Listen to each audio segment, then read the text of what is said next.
चिंटलू और पिंटलू सबसे अच्छे दोस्त थे। वे हरी भरी पहाड़ियों के बीच बसे एक छोटे से गांव में रहते थे। हमेशा एनर्जी से भरा हुआ चिंटलू को नई जगहें एक्सप्लोर करना बहुत पसंद था। दूसरी तरफ पिंटलू को अपने पसंदीदा आम के पेड़ के नीचे आराम करना ज्यादा पसंद था। उसे बस दिन भर सपने देखने में ही खुशी मिलती थी। किसी दिन हम अपना खुद का एडवेंचर करेंगे। हो सकता है, लेकिन अभी के लिए चलो इस पेड़ की छाया का आनंद लेते हैं। इतने अलग होने के बावजूद चिंटलू और पिंटलू एक दूसरे के बिना नहीं रह सकते थे। रसीले आमों से लेकर मजेदार चुटकुलों तक वे सब कुछ बांटते थे। वे हमेशा एक दूसरे का साथ देते थे। फिर एक खुली धूप वाली दोपहर सब कुछ बदल गया। चिंटलू ने जैसे ही नक्शे को खोला, उसकी आंखें फैल गईं। यह पुराना और कमजोर था। इसकी स्याही फीकी और भूरी हो चुकी थी। इसकी सतह पर अजीबोगरीब निशान और प्रतीक बने हुए थे। एक बड़ा सा एक्स फुसफुसाते जंगल के बीचों बीच एक जगह को चिह्नित कर रहा था। एक ऐसी जगह जिसके बारे में कहा जाता था कि यह रहस्य और खतरे से भरी है। पिंटलू, देखो मुझे क्या मिला। चिंटलू चिल्लाया और बाहर की ओर भागा। हवा ने नक्शे को अपनी चपेट में ले लिया, जैसे वह उसे छीन कर ले जाने वाली हो। खजाने का नक्शा?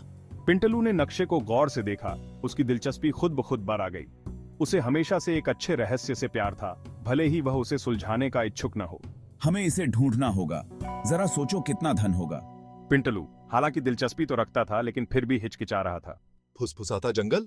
लेकिन कहते हैं कि यह जंगली जानवरों और न जाने किस किस से भरा है। चिंटलू, जो हमेशा दूसरों को मना ही लेता था, ने पिंटलू के कंधे पर हाथ रखा।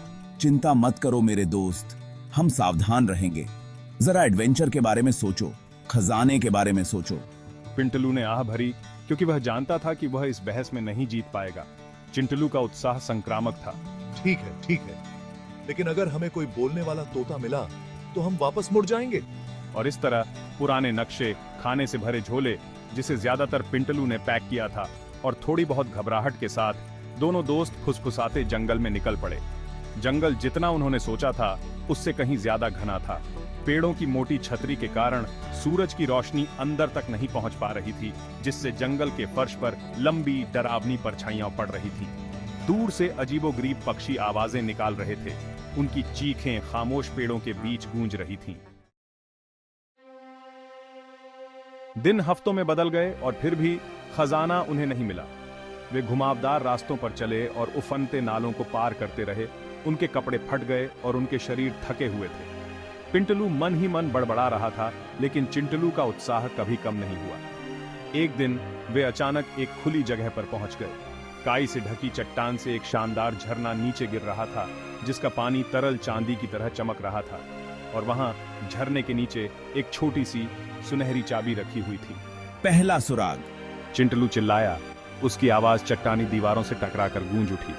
उसने चाबी उठा ली। उसकी आंखें उत्साह से चमक रही थी। नक्शा, इसमें लिखा था कि खजाने की चाबी झरने के पीछे है। पिंटलू हालांकि थका हुआ था, लेकिन फिर भी वह उत्साहित हुए बिना नहीं रह सका। शायद यह पागलपन भरा एडवेंचर आखिरकार समय की बर्बादी नहीं होगा।